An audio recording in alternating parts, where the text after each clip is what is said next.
And welcome back to the Dino Budala Show. We're live here Friday, April 5th, third hour. Every Friday can only mean one thing on this show. What just happened? As we look back at the insanity of the week, and I'm excited to have two returning champions and a new guy. But let's start with the returning champions. Carole Montgomery is back, headlining comedian, tours all over the nation, also created and starred in the Showtime stand-up series, Funny Women of a Certain Age. Carole, good to see you. Good to see you too, Dean. You look good. Thank you. It's the filter I have on. It's Oh, 1998. okay. Oh, Make me that's look good. Also back, Scott Blakeman, my buddy. He's made 30, 40 national TV appearances, one of the best political comics out there. We co-founded Stand Up for Peace to bring peace to the Middle East, which we failed. And Scott is back. Good to see you, Scott. Well, good, great to see you, Dean. And I still have hope for the show and for peace in the Middle East. And making his debut on the Dino Budala Show, someone I know for years and years and years, Paul Elia. He's a nationally touring comic. He's been in so many TV shows with Rami Youssef on Rami. He's been on Marvel's Agents of S.H.I.E.L.D. He co-created the Low Key Comedy Show, and he's got a new special on YouTube called Detroit Player. It's the one and only Player himself. Paul, how are you, brother? What is up, Player? It's good to see you, Paul. It's the first time you've been on. Finally, we get you. At some point, Carole will come back. Sometimes people dip in and out because of connections, but maybe the earthquake got her. We'll talk about that in a second. But Paul, welcome to the show. Congratulations on Detroit Player. We'll talk about it a little bit. Go ahead. What were you going to say, Carole? I'm recovering from a cold, so I thought hawking up a loogie on air would probably not be okay. Probably it's fine. Used. It's Sirius XM. Anything goes. There are no rules. No rules on Sirius. The executives don't. People listen, but the executives don't. That's the only reason I still have a show. So. In New York today, we had an earthquake. Look, I'm used to a lot of things. I'm used to blackouts. I'm used to muggings. Earthquake, that kind of, now I didn't feel it, 4.7. Place went crazy. Alerts on my phone. I just got another alert a short time ago. There could be aftershocks. I'm like, oh, that's something to look forward to. Carole and Scott, you're both in New York, but Paul lives in California. He's the earthquake. He's our earthquake correspondent. Let's go to Paul, earthquake correspondent in LA. Paul, what should we be doing? How do we prepare for the aftershocks? Should we be concerned? What do you recommend for us? Well, do I get paid more for being a correspondent? You do. We double your salary. We double your pay for this episode. Man, well, being in LA, and my parents are from Iraq, so obviously a lot of natural disasters and man-made disasters are very familiar to me. And I would say I don't worry about New York because New Yorkers keep it moving. Like, I've seen some crazy things happen. Like, I've literally seen like car crashes in the middle of an intersection and literally people just walk over the rubble just to make it to their train. That's right. So I'm not worried about New Yorkers handling and you said it was a 5 point something? No, 4.7, which I currently for LA is like literally nothing. Like, it's really on the, thankfully, it's in the low end. Like, it's nothing like 6 or 7, which is really bad. Yeah, maybe one of your books nothing. fell? Almost open. I almost had to read it. Like, for the, as opposed to it almost open. Carole, what about you? Look, did you feel the earthquake, Carole? First of all, I lived in LA. I was actually on the road when that big one in Northridge hit. And this is how I knew. I was actually, this is so, I don't know if the woman is still working in the earthquake lady, Paul, but there was one woman that I turned on the TV because I was in Sacramento, and I turned on the TV and I saw the woman talking. It's the same woman. And I went, there must be an earthquake in LA. And it was the big one. And my husband was there. And my son was a baby then. And so, but he was fine. I mean, you go, he said that when he was in LA, when that happened, he woke up running to get the kid because he was a baby. He woke up and he felt it. But we didn't feel shit.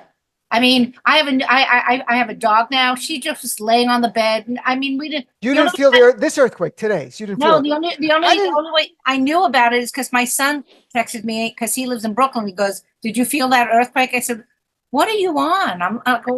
There's never an earthquake in New York City. I didn't feel it because the earthquake can't afford my neighborhood. What, folks? Okay, Scott, what about you, buddy? Did you feel it? We don't actually live that far. Oh, you've moved. I'm only about 25 blocks away. I have earthquake FOMO, really. I just really feel left out. It was centered in New Jersey, was the epicenter. So I hopefully it won't lead. Dean, you're a son of New Jersey. I hope it doesn't lead to more Jersey bashing, but no, actually, wouldn't it be great if this was the worst all earthquakes were, and we could just sit down and laugh? But sadly, I mean, it's horrific in so many countries and in California and all that. But no, I missed it, and I was on my way to Trader Joe's, and when I got to Trader Joe's, nothing was on the floor. So apparently, it didn't really hit Trader Joe's either. Trader Joe's is very safe. It's interesting. Look, I heard Republicans are blaming the earthquake on diversity programs in New York City. That's what they do, folks. Good night. That's it. You know, Dean, I think we can all agree first world earthquakes ain't shit. Yeah, right. You're right. At 4.7 in an underdeveloped or a third world nation could have been devastating for certain buildings. Here, it was nothing. Thankfully, we've heard nothing but a few people feeling it. And the higher up, they felt like 18th floor, 19th floor. People on CNN, like the reporters, like they felt in their offices. They all came out. And I saw one thing from Major League Baseball on the set, and you just see the backdrops and stuff just slightly moving. And they're like, is this an earthquake? Because no one had been through. I'd never been through one. Yeah. You know, and it actually only affects the people in the penthouses. yeah. I don't know if you heard this, Dean, but Trump tweeted, of course, he said, if I was president, there never would have been an earthquake. Of course not. They were just. I actually thought he had fallen out of bed, and that was the that would have been more than 4.7. That would have been like 5.3, 5.5. Yeah, but he's going to demand a recount in numbers. He goes, no. Exactly. I got the biggest earthquake. That's funny. Exactly. He'd be like, my earthquake, I fell 5.8. Biden gets 4.7s. I'm over there. That's my impression of Trump. I am not wasting any time developing one because I don't do impressions of terrorists. So let's talk about Donald Trump this week, though, on Hewitt show, who's a right-wing radio host, suggested that Joe Biden's on cocaine. And he goes, you know that white stuff that happened to find in the White House that was cocaine? There's something going on there about Biden. So Biden's either Sleepy Biden, Sleepy Joe, or Cokey Joe. So I'm not really sure what's going on here. Carole, is this the best they have now? They're like, when he's alert, he's got to be on drugs. And second, do we care? I don't care if he's on coke. He could be coked up every day. If he's good and delivers, bring it in. We have the CIA. Get him the best stuff possible. First of all, with the jobs report that just came out, what it was like over 300,000 new jobs or something. Yep. So the coke's working. It's working, man. Just keep going. You know, I mean, like, but you know what? You know how I feel. I mean, it's like they are at some point as it gets closer and closer to the election, there'll be stuff about aliens. There'll be I mean, they're going to pull everything out of their ass that they possibly can, and it still doesn't matter because he's doing a good job. The numbers are good. So, Paul, what do you think Trump might be on? And would you care if we had a president who did drugs, if they were doing a good job, whoever the president is? Like if you found out the guy or a woman in the future, you know, like to take certain recreational drugs, maybe they're doing ecstasy and they're just hugging everyone in the White House. Would you be like, that's such a bad thing? Well, I think just in Biden's case, I think it's very easy for him to get drugs considering the fact that his son is a drug dealer. True. Good point. I didn't even think of that. Yeah, I mean, clearly he's just like, yo, Hunt, where it at? And like, I mean, I don't know. I mean, I just hope cocaine helps him figure out which way to exit. But I just think, I don't know. I mean, I think the president should be drug tested for sure. You think so? I How think they often? should, yeah. Like before and after the State of the Union type of thing? Like he goes at the State of the Union, they drug test him, he does the speech, and after we test him again in case someone slipped him something during the speech? I think it should be like a UFC fight. Like every time you're about to do like I feel like a speech is his UFC fight, and he's just fighting himself. So every time before a speech, we need to drug test him, see what he has in his system. So Paul wants the drug testing. Scott, what about you? If a president was doing a really good job and they were taking some recreational drugs, even illegal ones, how troubling would it be to you? I'm not even kidding around. Like, would you be like, this is really bad? I mean, look, if someone did some, edibles before they went to bed to help them sleep, things like that. I mean, I don't think that someone with a hard drug, habit or heavy drinker would be something you want. But getting to the thing though, and you talked about this, Dean, people talk about Biden. Oh, he's, and people do it in funny ways. He's not aware. He's old. He doesn't know what he's saying. But then everything Trump says is certifiably insane. I mean, this isn't even something he makes a good point. So, and no one focuses on Trump. He's 77. He's going on and on and on. So this is just another example where the media, as you've talked about, they need to focus more on basically everything Trump says is deranged. So, and Biden may, he has speech issues. He sometimes, might forget something, but as Carole said, things are going very well. And by the way, that must be really bad cocaine if you jacked up, as Trump said in the beginning of the speech, and 40 minutes later you're asleep. So it wouldn't even make sense, even They if he really was. cut it. It wasn't Not that I like know good anything stuff. about it, It's but really what I've read. So you're saying that whoever his dealer was not doing a good job. Yeah, I guess it depends on the drugs. If it's a stimulant and the president stays up longer and does a better job, it's one thing. If it was some kind of thing that makes him nod off, I'd be against that. Like, you can't.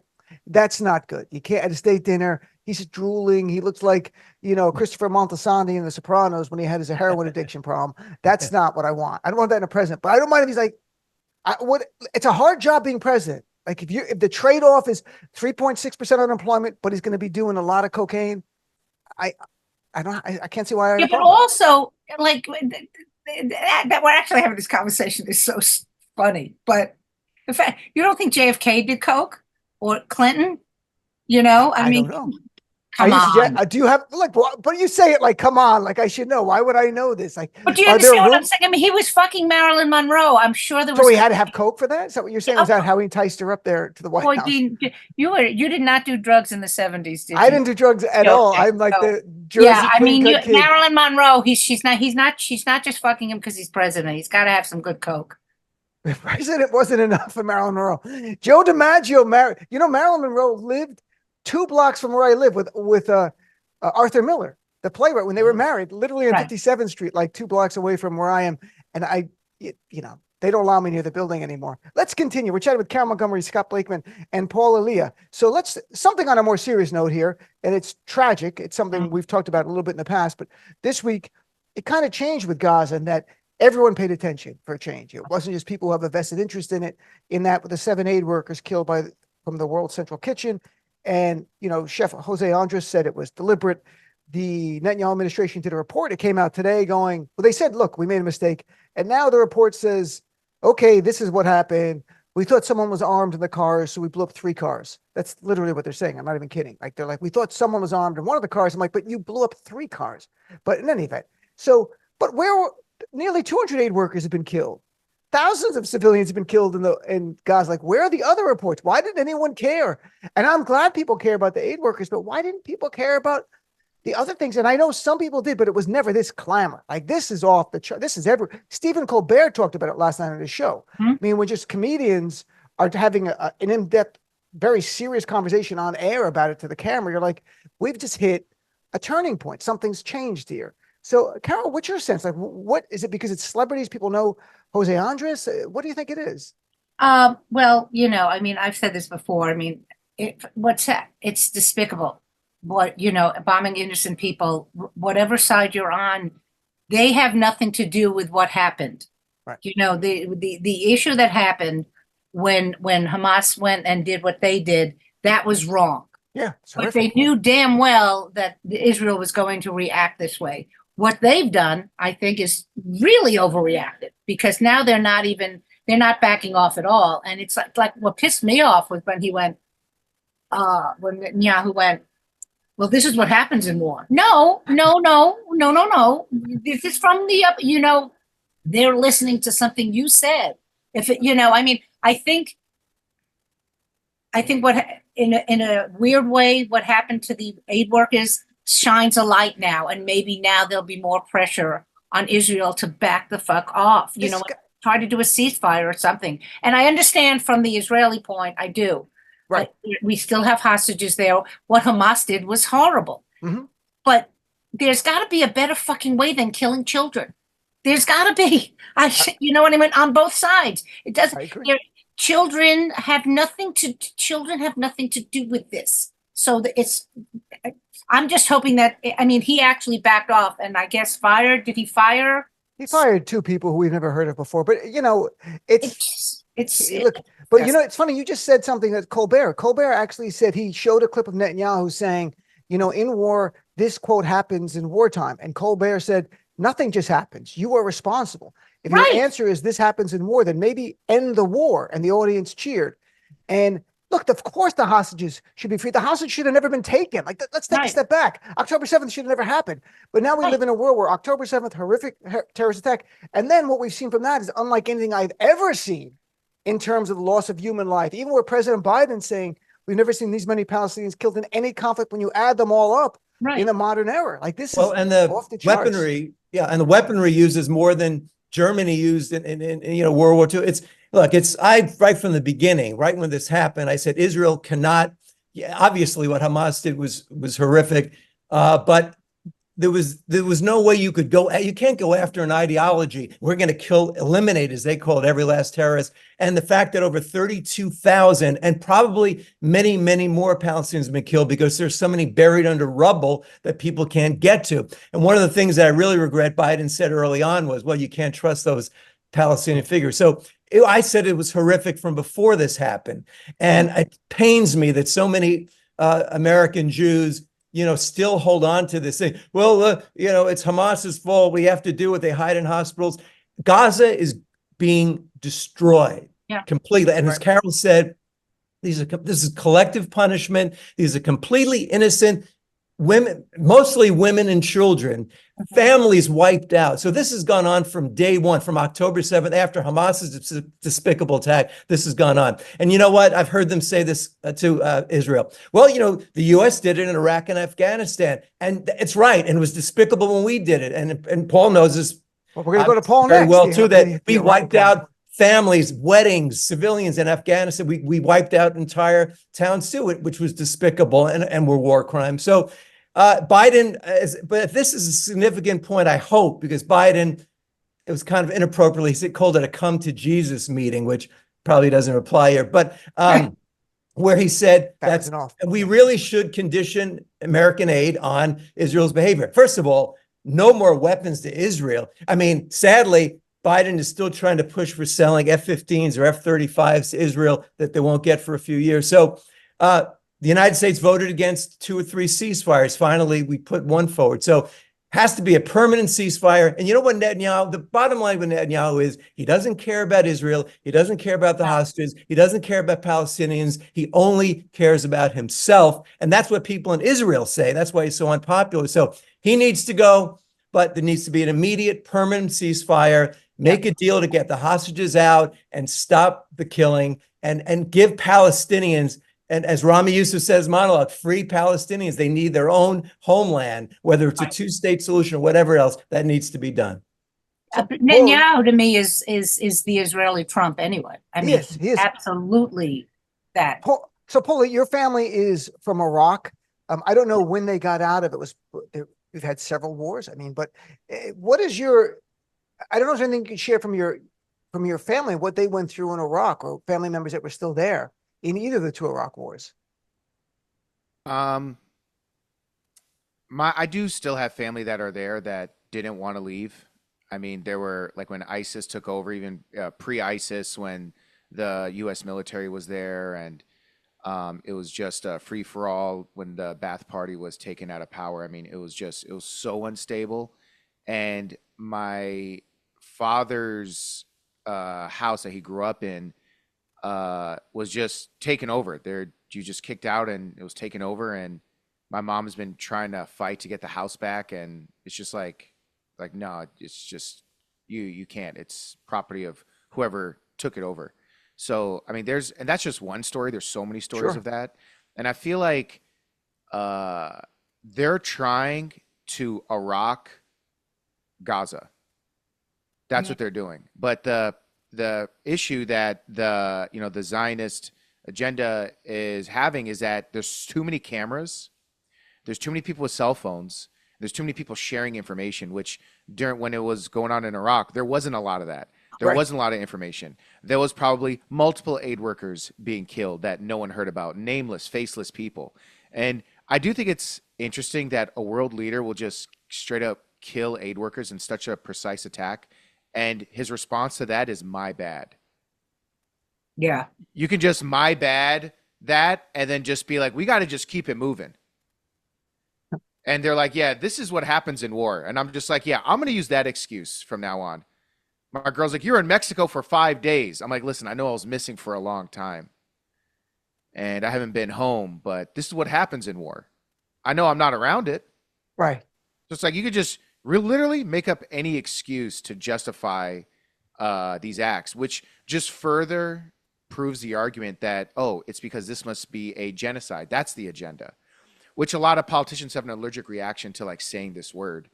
You know, even people that are pro ceasefire, even they still have a hard time admitting to this terminology because it implies so many things. But I feel like with these facts, hopefully it encourages people to see the truth, which I believe it's very obvious that this is just a genocide of the Palestinian people. And anyone who's there to try to help them, they are targets. And by the way, you heard this, that, Israel, they always say it's the only democracy in the Middle East. And yes, that may be true, but Israel just passed the law, the Knesset, that the prime minister can ban any media outlet. So Netanyahu was about to ban Al Jazeera from being seen in Israel. Frankly, what I've been hearing in Israel, the media there is not covering all of what's going on in Gaza. They focus basically on Israelis. And not that people shouldn't know anyway, but Al Jazeera, which I watch here, happens to be one of the few sources, because they're in Gaza, one of the few media sources. And to watch that, how anybody, Jewish, not anybody, could watch the destruction. It literally is destroying an entire land, hospitals, destruction, schools, museums, culture. So Churches, Paul, I mosques, guess everything. genocide's a legal term, but to me, if this isn't genocide, I don't know what is. And Dean, early on, actors and all these people are being fired for agents, and I don't have a problem with agents being fired, but it's really, it is what it is. And it's really horrible. And anyone who calls themselves, and being Jewish, to me, this goes against all Jewish values. It should be about pursuing peace, loving each other, and being kind to each other. But also Israel was founded because Jews needed a place to go after the Holocaust. And now they're basically doing the same fucking thing with another race. And what is that? What's happening? Look, I have to just tell you, because Scott and I are both Jewish. And Scott, do you remember that time we were on some Fox thing years ago? And it was a thing where I forget, it was one of their first streaming things. We were both called anti-Semites because we were talking about this shit like 18 years ago. Yeah, Fox.News. No, but yeah, you can be Jewish and go, man, this isn't right. Bring back the hostages. What Hamas did was wrong, but what you're doing now is just an excuse to get rid of another race. Yeah, and just joining us, it's two Arabs and two Jews. Our new segment every Friday. Right. We should go on the road with this. We should do this. Stand up. That's why we got to stand up for peace for so long. We thought we were doing a good job, and then we're like, "Oh, this didn't work out well." I have to just say, just as an aside, that it's, to me, my view of Judaism has been not looking in the Torah. I haven't read the Torah. I've read some of the Old Testament, of course, but it's my friends who are Jewish, and yes, they overwhelmingly skew liberal and progressive. But to me, Judaism, if someone asked me to define it, it would be a compassion and empathy and care and fighting for social justice, especially the American version of Judaism, which is so much like involved in the civil rights movement through today, fighting on the oppressive side. And yeah, there are 30% of Jews who support Republicans and Trump. But I'm talking the mainstream ones. Same thing, about 70% of Muslims supported Biden, 30% because their doctors want tax cuts support Donald Trump. That still happens in Republicans. But to me, so it's so important that you speak out, because if people don't know someone who's Jewish, they might think what's going on with Netanyahu actually is consistent with Judaism. And I know it's completely inconsistent with the Judaism that I know and that I admire from all my friends who are. And I have so many friends growing up who are Jewish, and now some of my close friends are Jewish. That's not the faith. It's just ridiculous what Netanyahu's doing. Well, I was just going to say, Judaism is peace, love, and not being able to shit after Passover dinner. Because whatever the matzah, it binds you. Whatever the matzah's binding. Oh my God, the matzah. Oh my God. I'm still recovering from last Passover, last April. But I just want to throw another thing, and Rami mentions this in his special, and I know, Dean, you've talked about it, and I'm sure, Paul, you have too, that Muslims are always asked to speak up and say they're not in favor of terrorism. It's always, Muslims have to say so. Well, it's time for Jewish Americans to say, this isn't not in our name. This is not Judaism. It's not anything. It's not humanitarian. It's not the way to be. And And by the way, it's bad for Israel. In addition to being horrible for Palestinians, Israel is going to become a pariah nation. This is not going to make Israel any more secure or safe. Every time you kill one terrorist or kill families, even more so, you're just generating more and more people who are angry. So even from a level of just practicality, it's going to make Israel much less safe. So, and one other quick thing, we talk about the aid workers. Israel, when they want to, can be incredibly precise. When they killed the Iranian commanders at the Iranian consulate in Damascus, they knew who was in a room and they pinpointed. And they mean to tell me they couldn't see the giant sign, world, Right. kitchen, and They hunted those cars down. But I have a quick thing though for Paul. I mean, it's a good point just to touch on, and it's not comedic. It's serious that a lot of times people in America think Arabs are all Muslim, and that's not true. 60% are Christian, in fact, and there are actually Arab Jews. And Paul is Chaldean. And so, are you Catholic, or you Chaldean is a sect of Christianity? Explain it to us. I'm a Chaldean Assyrian. So my ethnic background is Assyrian, and Chaldean is my religious sect. So Chaldeans are Catholic Assyrians from Iraq. They're Assyrians who adopted the Roman Catholic faith. That's kind of interesting. Like the different nuance. See, everyone learns things. That's the dream of the show.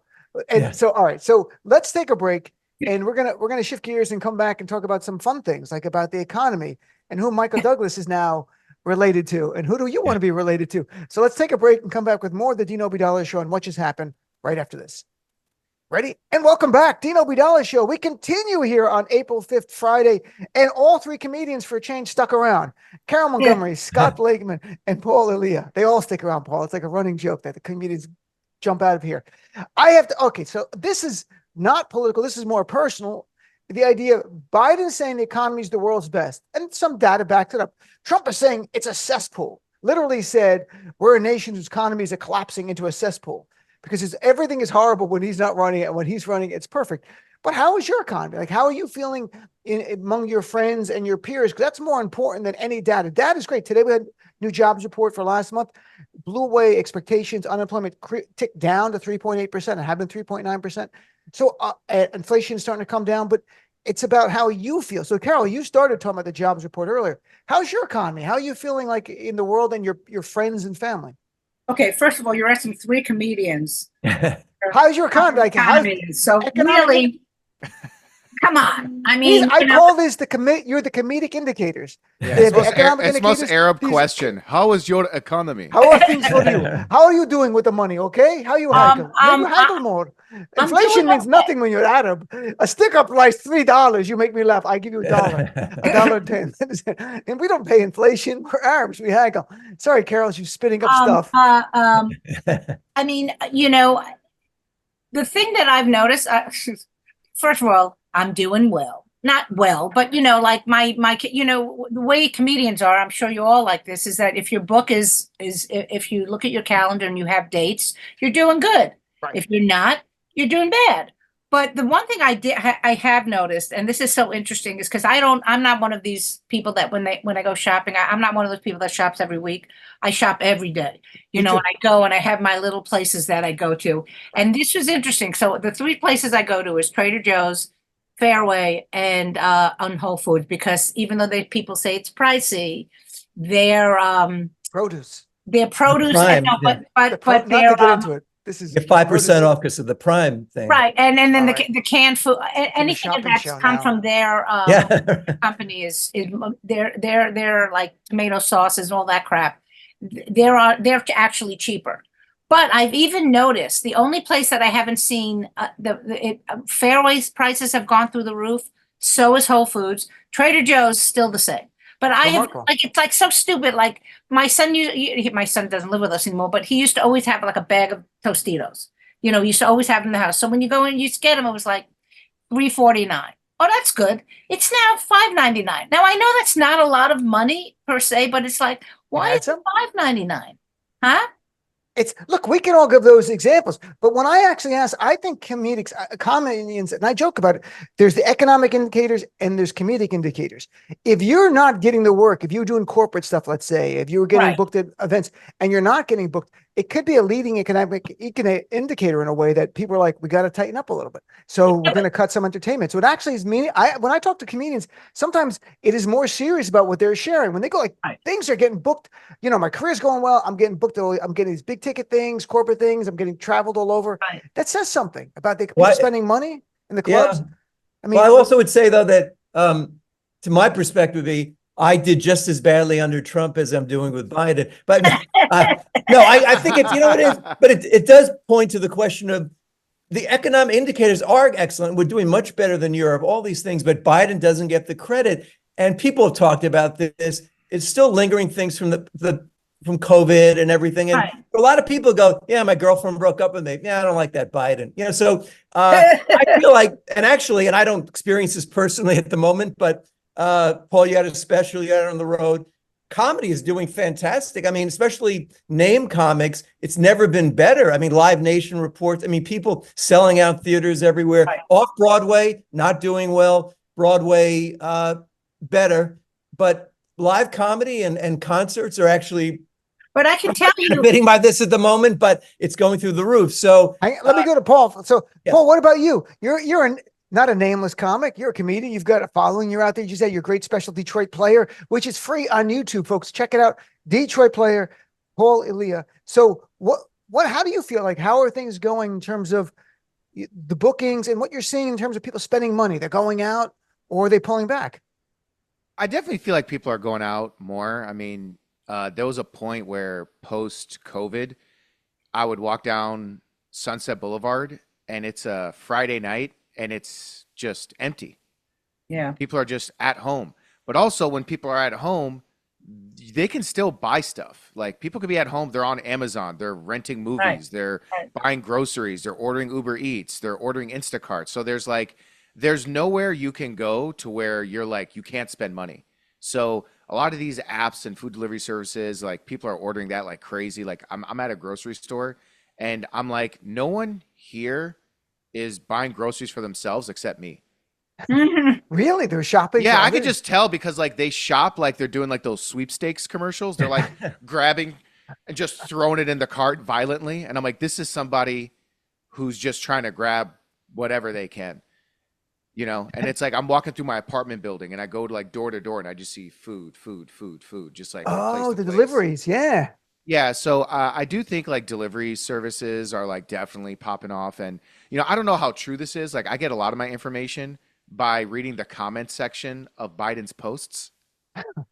So I'll go through his posts and he'll talk about all these jobs that are created. Then I'll see comments of people saying, of course, jobs are going to be created post-COVID. It's like, now people are back to work. So that's like, they're counting that as a job being created. And then someone's like, no, they're not. They're not counting that as a job. And then some guy's like, no, yeah, they are. So I don't know how true and accurate any of this is, to be honest. Like, I really just don't know. But I will you say see that people spending money. That's why I'm asking more anecdotal. Like, what are people seeing? Forget the data. Well, I can tell you, my first quarter, we were on tour. I did like, I think it was 17 shows in 8 states or something. And Funny Women of a Certain Age, that's all? yeah, for Funny From Women the of a Certain Showtime Age. special, which you can check out right now. Yes. It's various ones. It's really good. Yeah. But we were just fucking kicking it, man. I mean, this like busy people coming out. And Leanne Lord, who I'm sure has My been buddy. Sure. her merch, she goes through her merchandise. Like I'm always like, bring the books, and she's like, oh, but it's so heavy, and then she sells them out. So people are absolutely going out there buying tickets, and this isn't a comedy club ticket. Some of our tickets go from anywhere from $40 to $70, and people are out, and we're selling. We did 2 theaters where we sold over 800 tickets. So that's great. People. So if you're saying like what you were saying about it. When I comedic look indicators, around, I call them. Yeah, the indicators. Now, my second quarter, not so much. You know what I mean? Like, well, the part of our business. Funny is, Paul, you mentioned how people are shopping at the store by you. I go to Trader Joe's by me. People are shopping like they're shopping for the Last Supper. They stand there and they stare. I'm not even kidding. Like I did a joke about it, but it's not a bit. That's really, they stand there and they stare. And I just want to go like, what What are you doing? You got to move. The aisle, the Trader Joe's by me is not a big one.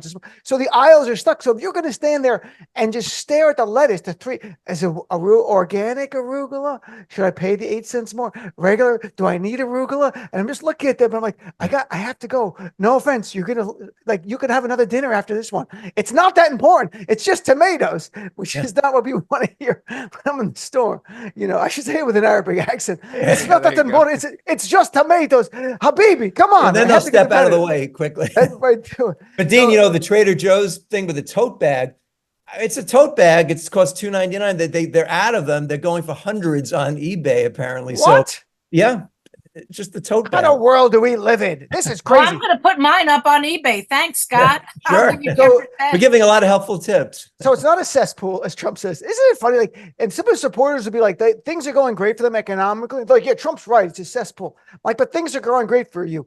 It doesn't matter. Facts don't matter. Trump's connection to an audience is unlike anything else. I mean, Paul, fans love you, but if you were to just start saying 2 + 2 = 5, would they go like, I still love that. I'm going to repeat that. You think there's a point with, even as a comedian, do people hold us to a higher standard than they hold Trump at this point? His fan base? I just think if someone is like a diehard fan, they'll find a way to agree with you. Like, you could really say anything, and then they'll just find a way to just get themselves to find the truth in what you're saying, even if you are saying 2 + 2 = 5. They're like, well, what are numbers? What are numbers really? Numbers are a construct. Yeah. They wouldn't use the word construct, but yes, you would. They'd be like, it's deep state numbers. This is diversity numbers. This is bullshit. Well, look, my fans would agree with my choice of construct because they're diehards. Smart guy. Because you're a smart guy. And that's the truth. So I found this really interesting. The Republicans in Congress are so pathetic, sucking up to Trump. The suck up to Trump is like out of a movie. It's literally like out of a movie where everyone's sucking up to the boss and you're like, this is embarrassing. So now Republicans want to rename the Washington, D.C. airport, Dulles Airport, after Donald Trump. And I'm like, you mean the guy charged with almost 90 felonies? He came down 3, so it's technically 88. The guy who's out on bail, the guy who incited a terrorist attack on January 6th, attempted a coup. You want to name an airport after him? I'm like, what world do we live in? And they do it because it's all sucking up to Trump. Oh, Trump's going to love this. I don't know if Trump wants an airport named after him. I mean, he wants the country named after him, I guess. Carole, what should be named after Trump? And what do you think should be named after Biden? How would you honor Biden? Or what would represent Biden well? First of all, he's got enough buildings with his fucking name on it. So we don't need to name anything after him. Okay. The only good thing about naming the airport Trump is that we know that there'll be so much ketchup. Everyone so much ketchup on the wall. Free ketchup for everyone. But the one thing, we're talking about him and his fan base and everything, but I know a few people who voted for Trump the first time and they didn't vote for him the second time. And I think the core of what his base that everyone keeps talking about, his base, it's like really like 5 people is left, and they just keep interviewing them at the rallies. What bothers me about all of this is that the media just doesn't. It's like, oh, he said something stupid, let's go to Trump, and it's like there's so many other things to think. That's the thing that drives me crazy. It's like that we're even talking about that these assholes wanted, name an airport after him. It's like, come on now. Seriously? And also, the RNC's not going to have any money by the time the election happens because they're gonna take all the money. Laura Trump is one of the co-chairs. Are you kidding me? What I love is the media stories when they talk about Trump's emotion. Trump is angry today. He's mad. I'm like, like the baby's colicky today. Donald Trump is colicky today. Why not just say he burped? He's gassy. Donald Trump is gassy. Why not just add the other bullshit? Because it's all ridiculous. It's clickbait. It doesn't end. Paul, by the way, do you have any? You're not political per se. I've seen you talk about some political stuff, of course, and about who you are. But do you have MAGA supporters, like MAGA fans, people who love MAGA are part of your base that watch your comedy? They reach out to you. Yeah. My family. So that's it. They're the ones. The Iraqi refugees are like, yeah. I like this. Well, it's interesting, like the things what people attach Trump to. like especially in the Midwest, they look at Trump and they're like, he's saying what's on his mind. He's not afraid. He says it how it is. And like they just really like that brash, direct sort of businessman talk.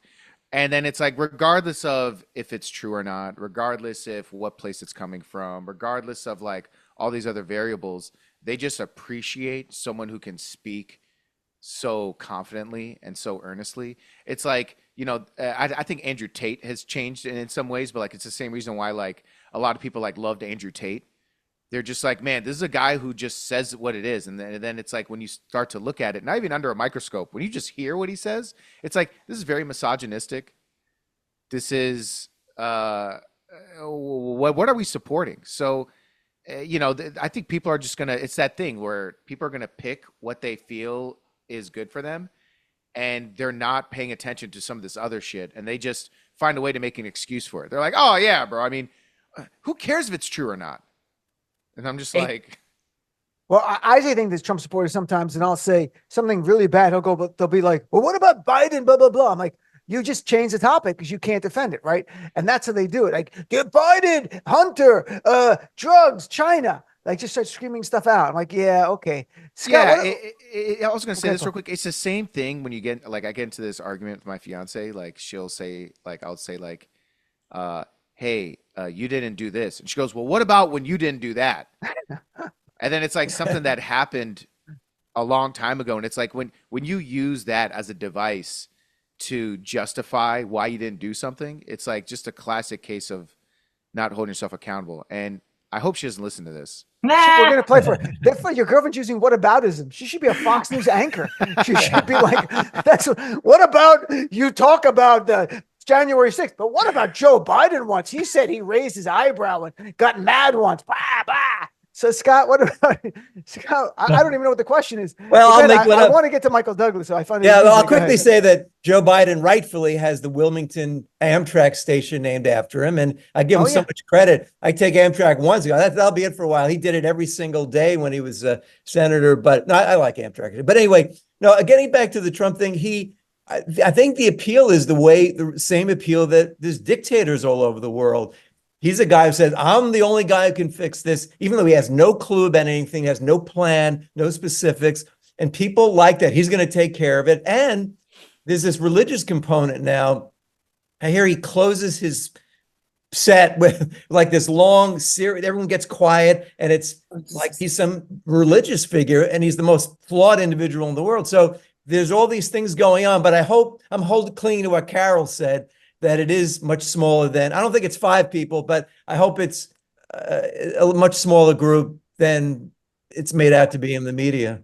But the reason I said that is because when he won in 2016, we were all like, what the fuck just happened? It was a lot of the people that you said, Paul, like, he speaks his mind and he does this. And then we went through 4 years and we couldn't wait to get rid of that man. I mean, people just came out in droves, and when people get nervous, and I could be totally wrong on this, but when people go, "Oh my God, he's going to win again," it's like, what about the people that voted against him the last time? There's more of them. He's got more. We ran to get rid of him in 2020, and he's got indictments and this and hush money and this. And you mean to tell me people are going to go, no, we're going to vote for him again because he's going to change everything? I hope I'm wrong. I hope I'm not wrong. That's all. We're going to find out. I mean, look, we're 213 days from the election. I counted down on my show, and that's almost, we got a few minutes left. I just want to touch on a quick thing. So Michael Douglas goes on PBS's show, Finding Your Roots. They track people's DNA, found out he's related to Scarlett Johansson. And I'm like, that's kind of cool. Colin Jost is married to, I know Colin, and married to Scarlett Johansson. I don't know Scarlett. So I'm trying to think, like, if there was a celebrity you could find, if you went on PBS's Finding Your Roots, is there a celebrity you hope at the end of it, they go like, guess what? So Paul, we'll go around the horn. Is there one celebrity that you hope that you were somehow related to? Oh man. Wow. A celebrity that I would love to be related to. Like they find it on this show. They go, Paul, you didn't know this, but look, guess who's this? Is Dua Lipa Iraqi? I think she's Albanian or something, but close enough. But I don't think. Do you really want to be related to her? It seems like there might be an interest on your part, but you are engaged now. No, so. yeah, I'm engaged, man. I just want to go to the concert, man. They look That's good. it? Everybody wants free tickets. So Taylor Swift would be Yeah, someone like. I just want free tickets. The economy ain't that great for me. I don't want to spend $80 on a ticket. I don't know. I mean, it's so tempting to be like, I just want to be related to a famous person. So just to avoid that, I mean, it would be cool to be related to someone that I deeply admire and respect. Sure. And I think of no one other than Dino Bidala. Yes, exactly. Nice answer. See, I was thinking they found out I was related to Michael Douglas, I'm also related to Scarlett Johansson. So you get 2 for 1. Carol, anyone is there any celebrity like it would actually be you'd like it? Like then you can do family things. Like, hey, Well, look who it is. I would love, this is an old. I would love to be related to Harpo Marx because I think I look like that family. So, because So- they're Jewish. Thank you, Scott. What about you? Well, I always think I've met Michael Douglas a couple of times, and I always say, "Oh, people say I look like you," and both times he said, "No, you're better looking." So, Really? well, I mean, it's Wow. very sweet of him to say Very that. nice. That's very dad-esque. But I mean, I just admire him. Actually, George Clooney, I always look at as someone I hope all famous people would be. He's very grounded. He's got the same friends he's had for a million years. It just seems like just a really nice down-to-earth guy. And I saw him at a screening once at a Q&A, and my question was going to be, how do I get to become a friend of yours? Is there a process? That's kind of creepy. Yeah, that's creepy. I'm not the $1 million. How do I become your friend, George Clooney? Okay, he does give once he gave 20 of his friends $1 million. I'm not asking to be in the $1 million club. All right, hang on. We have 2 minutes left. I want to let people plug, but I want to especially start with Paul because he hasn't been on before, and he's a brand new special Detroit player on YouTube. You can check it out for free. It's really funny. Paul, tell us a little bit about it. You filmed in Detroit, where you're from. You live in LA now. You're in Detroit. Came home. It's in a theater. It looks great. Really funny stuff. Tell us, give us a little bit about it. Where you shot, why you shot it there, and how important it is, and where people can find it. Shot in Detroit, completely independently financed by friends and supporters. And when I wanted to do a special, I didn't go with Showtime or HBO, not that they asked, but I just really wanted to make something independently, and I didn't want to continue to wait. I think we're living in a creator's economy right now where you can just make something. Like, you're making a Sirius XM podcast right now from your home. Right. So it's like we, as artists, we have an incredible amount of leverage to just make shit. But I just really wanted to wait for the right time. And once I was able to create a story that I've really felt compelled to tell and share, it just all came together. And I'm very proud of it. And if people want to see it, can they just Google Detroit Player? Or I know you have your own webpage. Yeah. Honestly, if you go on YouTube, type in Detroit Player or Paul Elia, Elia, it should pop up immediately. So I know it's funny, Paul, you make it seem like I do this cute little podcast. It's corporate media. It's Sirius XM Pandora. Which is I didn't mean to make it sound cute. I mean, you got flowers in the background. No, I'm at home now, but I'm saying I'm not trying to make it bigger than it is. I'm just saying I work in the corporate media world. I see my friends though doing their own thing. My friend Mehdi Hassan left MSNBC, is now doing his own thing. So yeah, it really is a time to be entrepreneurial for comedians and media people, and podcasts is exploding. Carole, where can people find out? You're on the ground touring all the time, Funny Women of a Certain Age. Where can people find out your upcoming gigs and shows? Okay, so the big one I want to plug is April 27th. We'll be in New York City at the Triad. Great. We're trying out to see if we want to do a residency there, and that'll be me, Leanne Lord, Vicky Kuperman, Marla Schultz, Nancy Parker. It's going to be a great show. April 27th, 7 p.m. So that means you could be home by 9. Great, and to sleep by 9:30. Yeah, and then, just funnywomenofaccertainage.com, CaroleMontgomery.com. Most of the stuff is on the Funny Women page, but if you Google Funny Women of a Certain Age, everything comes up. So just go to there. And Scott, you're a funny man of a certain age. We're all a certain age, whatever that age might be. It's a specific age. Where can people find your work? Well, you can go to scottblakeman.com. And also I do a podcast twice a week with Tom Saunders called Getting Through This with Tom and Scott. And my comedy is very political, but this is totally not political. It's kind of came out of phone conversations we had for forever. And it's really just fun getting to do that. As Paul said, it's a creator's time, and it's great just to be able to do it. And that is a podcast. It's not serious, but I'm happy to do that. So you can check that out too. Well, thank you, all three of you. Paul, it's great to have you on the show again. Congratulations on your special Detroit player. Check it out on YouTube. We'll take a break, be back with more of the show.